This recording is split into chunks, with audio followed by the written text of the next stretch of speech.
আসসালামু আলাইকুম। 27 এপ্রিল 2024 তারিখে বাংলাদেশ সড়ক পরিবহন কর্পোরেশন বিআরটিসি এর কাউন্টারম্যান পদে হয়ে যাওয়া নিয়োগ পরীক্ষার প্রশ্ন সমাধানটি দেখার জন্য আপনাকে স্বাগতম। রয়েছেন মাই ক্লাসরুমে। পরীক্ষাটিতে 50 নম্বরের জন্য সময় ছিল 1 ঘন্টা। চলুন সমাধানটি শুরু করা যাক। প্রথম প্রশ্নটি ছিল রিফাইন এর অর্থ কী? চারটি অপশন ছিল পরিশুদ্ধ, ভালো, সুন্দর, সংস্কার। রিফাইনের অর্থ হচ্ছে পরিশুদ্ধ। The antonym of expel is, এক্সপেলের অ্যান্টোনিম হচ্ছে অ্যাডমিট। সঠিক উত্তর ঘ। United we stand, divided we dash. Correct answer হচ্ছে ক fall. United we stand, divided we fall. কোন বানানটি শুদ্ধ? রেডিয়াসের শুদ্ধ বানানটি রয়েছে গ অপশনে RADIUS, radius. Which kind of noun is cattle? Cattle হচ্ছে কালেকটিভ নাউন। সঠিক উত্তর গ। উত্তরা গণভবন কোন জেলায় অবস্থিত? উত্তরা গণভবন নাটোর জেলায় অবস্থিত। সিরডাপের সদর দপ্তর কোথায়? চারটে অপশন ছিল দিল্লি, ঢাকা, রোম, লন্ডন। সিরডাপের সদর দপ্তর হচ্ছে ঢাকা। কোনটি নবায়নযোগ্য জ্বালানি নয়? সঠিক উত্তর ঘ ডিজেল। একদিনের ক্রিকেটে বর্তমানে বিশ্ব চ্যাম্পিয়ন কোন দেশ? অস্ট্রেলিয়া। কোন দেশটি দুই মহাদেশে অবস্থিত? এখানে সঠিক উত্তর হচ্ছে কতে তুরস্ক। এটি ইউরোপ এবং এশিয়া এই দুই মহাদেশে অবস্থিত। 3952 এর গসাগু কত? 3952 এর গসাগু হচ্ছে 13। 3 অঙ্কের ক্ষুদ্রতম সংখ্যা কত? সঠিক উত্তর হচ্ছে কতে 100। একটি বৃত্তের ব্যাস 4 ফুট হলে কেন্দ্র থেকে পরিধির দূরত্ব কত? উত্তর হচ্ছে খ 2 foot. a + b = 7, a - b = 3 হলে a² - b² সমান কত? এখানে a² - b² সমান হবে 21। 5টি ক্লাসের ছাত্রছাত্রীর সংখ্যা যথাক্রমে 27, 32, 18, 23 এবং 20 হলে গড় ছাত্রছাত্রীর সংখ্যা কত?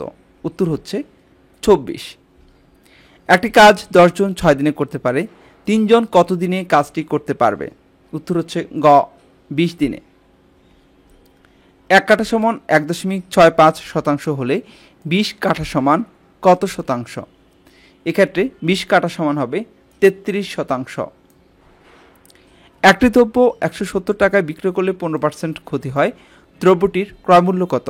দ্রব্যটির ক্রয়মূল্য 200 টাকা। পুকুরের দৈর্ঘ্য 28 ফুট, প্রস্থ 24 ফুট হলে পুকুরের ক্ষেত্রফল কত? পুকুরের ক্ষেত্রফল হবে 672 বর্গমিটার। 11 থেকে 20-এর মধ্যে মৌলিক সংখ্যা কয়টি? 11 থেকে 20-এর মধ্যে মৌলিক সংখ্যা 4টি। ঘটিরাম এর অর্থ কী? এর অর্থ হচ্ছে অপদার্থ। লিঙ্গান্তর হয় না এমন শব্দ কোনটি? 4টি অপশন থেকে সঠিক উত্তর ঘ কবিরাজ। Which is the plural form of mouse? Correct answer গ mice. Which one is noun? Correct answer খ song. Which one is common gender? এখানে কমন জেন্ডার হচ্ছে বেবি। সঠিক উত্তর ঘ। Oval is an adjective of, correct answer গ egg. Would you mind dash a song? Correct answer হবে singing a song. সঠিক উত্তর খ। হি ইজ ড্যাশ এফআরসিএস, শূন্যস্থানে বসবে an FRCS. Brief means, correct answer ঘ short. I have dash interest in the matter, শূন্যস্থানে বসবে নো। কোনটি দেশি শব্দ? সঠিক উত্তর ঘ কুলা।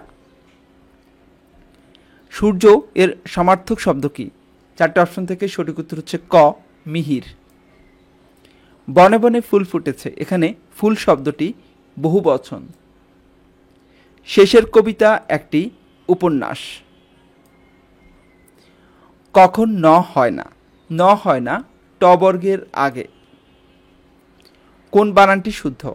আষাঢ় লিখতে শুদ্ধ বানানটি রয়েছে গ অপশনে সরেয়া মূর্ধন্য ষ আকার ঢয় বিষণ্ণ র। অনেকের মধ্যে এক এর এক কথায় প্রকাশ হবে অনন্য। বিজ্ঞানের বি উপসর্গটি কি অর্থে ব্যবহৃত? বিজ্ঞানের বি উপসর্গটি ব্যবহার করা হয় বিশেষ অর্থে। আবার যাওয়া হয়নি, এখানে আমার হচ্ছে কর্তায় ষষ্ঠী। ভাষার ক্ষুদ্রতম একক হচ্ছে ধ্বনি। কোনটি আঞ্চলিক প্রতিষ্ঠান নয়? FAO এটি আঞ্চলিক প্রতিষ্ঠান নয়। সঠিক উত্তর খ। বিআরটিসি কত সালে প্রতিষ্ঠিত হয়? বিআরটিসি প্রতিষ্ঠিত হয় 1961 সালে। কোনটি লাতিন আমেরিকার দেশ? সঠিক উত্তর খ, কলম্বিয়া। লালবাগের কেল্লা কোন আমলে প্রতিষ্ঠিত হয়? লালবাগের কেল্লা প্রতিষ্ঠিত হয় মোগল আমলে। ভাষা আন্দোলন কত সালে হয়? ভাষা আন্দোলন হয় 1952 সালে। বাংলাদেশ সরকার প্রধান কে? বাংলাদেশ সরকার প্রধান হচ্ছে প্রধানমন্ত্রী। জাতির পিতার জন্ম কত সালে? 1920 সালে। বাংলাদেশের আইনসভার নাম কি? জাতীয় সংসদ। 160-এর 90% কত? 144। সমকোণী ত্রিভুজের বৃহত্তম কোণ কত ডিগ্রি? সমকোণী ত্রিভুজের বৃহত্তম কোণ হচ্ছে 90 ডিগ্রি। আজ এ পর্যন্তই। এতক্ষণ পর্যন্ত যারা মাই ক্লাসরুমের সাথে ছিলেন সবাইকে অসংখ্য ধন্যবাদ। আল্লাহ হাফেজ।